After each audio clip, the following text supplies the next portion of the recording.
Assalamualaikum warahmatullahi wabarakatuh. Perkenalkan, nama saya Firna Rizky Denita, saya dari Prodi Manajemen. Baik, pada kesempatan kali ini saya akan menjelaskan mengenai sejarah perkembangan komputer. Baik, langsung saja. Komputer adalah alat elektronik yang dapat mengolah data sesuai prosedur yang dirumuskan, sehingga menghasilkan informasi bermanfaat bagi penggunanya. Istilah komputer memiliki arti yang luas dan berbeda bagi setiap orangnya. Istilah komputer atau komputer diambil dari bahasa Latin computare yang berarti menghitung atau to compute, to reckon. Ada pula dua para ahli yang mengatakan pendapatnya mengenai pengertian komputer. Yang pertama yaitu menurut Blismer tahun 1985.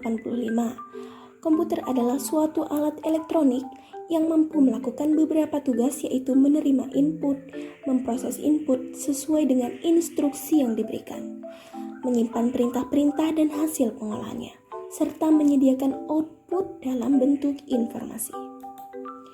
Menurut Sader 1985, komputer adalah sistem elektronik untuk memanipulasi data yang cepat dan tepat, serta dirancang dan diorganisasikan supaya secara otomatis menerima dan menyimpan data input, memprosesnya, dan menghasilkan output berdasarkan instruksi-instruksi yang telah tersimpan di dalam memori. Baik, saya akan membacakan mengenai sejarah perkembangan komputer dari masa ke masa. Generasi pertama dimulai pada tahun 1945 sampai 1955. Dilanjutkan dengan generasi kedua yaitu pada tahun 1955 sampai 1965. Kemudian menyusul generasi ketiga yaitu pada tahun 1965 sampai 1980. Dan generasi keempat tahun 1980 sampai tahun 2000-an. Dan muncul pula komputer generasi kelima yaitu pada tahun 2000 sampai ke masa depan. Adapun komputer generasi pertama dibuat menggunakan tabung vakum sebagai komponen dasar pembuatannya. Adapun ciri-ciri komputer generasi pertama yaitu menggunakan tabung vakum, yang kedua memiliki ukuran yang besar, yang ketiga kapasitas penyimpanan yang bisa dibilang cukup kecil, dan kinerja yang lambat, serta memerlukan listrik.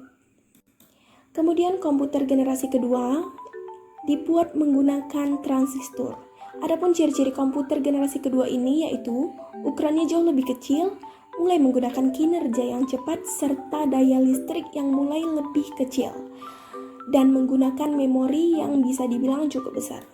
Selanjutnya komputer generasi ketiga. Komputer pada generasi ketiga ini menggunakan integrated circuit atau IC. Adapun ciri-ciri komputer generasi ketiga ini yaitu harganya yang terbilang terjangkau, serta memori yang lebih besar, daya listrik lebih kecil, serta peningkatan dari sisi software, dan kemampuan melakukan multiprocessing dan multitasking. Selanjutnya yaitu komputer generasi keempat. Komputer generasi keempat ini menjadi perkembangan yang pesat dalam menghimpun integrator sirkuit menjadi jutaan chips. Adapun komputer generasi keempat ini memiliki ciri-ciri diantaranya yaitu menggunakan large scale integration, yang kedua digunakan untuk perorangan, yang ketiga efisien dan dapat dibawa kemana-mana, contohnya seperti laptop, menggunakan semikonduktor dan mikroprosesor untuk memorinya. Selanjutnya komputer generasi kelima. Komputer generasi kelima ini identik dengan kecerdasan buatannya dengan ciri-ciri sebagai berikut: menggunakan large scale integration, yang kedua fiturnya semakin banyak, kecepatan memproses informasi juga meningkat, dan adanya alat pengganti pekerjaan manusia, simbol dari generasi kelima. Ada pula alat pengolahan data terbagi menjadi 4. Yang pertama alat manual, yaitu peralatan pengolahan data yang sangat sederhana, dan faktor terpenting dalam pemakaian alat adalah menggunakan tenaga tangan manusia. Yang kedua yaitu peralatan mekanik. Peralatan mekanik adalah peralatan yang sudah berbentuk mekanik yang digerakkan dengan tangan secara manual.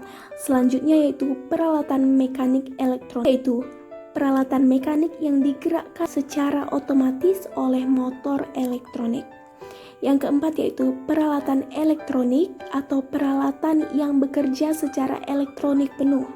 Adapun komponen komputer terdiri dari serangkaian komponen yang dikelompokkan menjadi 3 macam unit, yaitu unit pemasukan atau input adalah komponen hardware yang berfungsi sebagai pintu masuk tugas-tugas yang akan diberikan pada komputer, contohnya keyboard, mouse, trackpad, pen, mikrofon, dan scanner. Yang kedua, komponen proses adalah komponen yang fungsinya memproses perintah yang diberikan oleh user untuk kemudian ditampilkan pada komponen output, contohnya prosesor, motherboard, hard disk, dan RAM.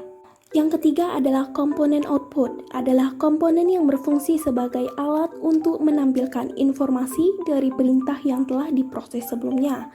Sebagai contoh yaitu monitor, printer, dan speaker. Baik, selanjutnya kita akan membahas mengenai fungsi komputer. Ada 4, yaitu data processing atau pengolahan data. Komputer digunakan untuk pengolahan data sehingga dapat menghasilkan output berupa suatu informasi.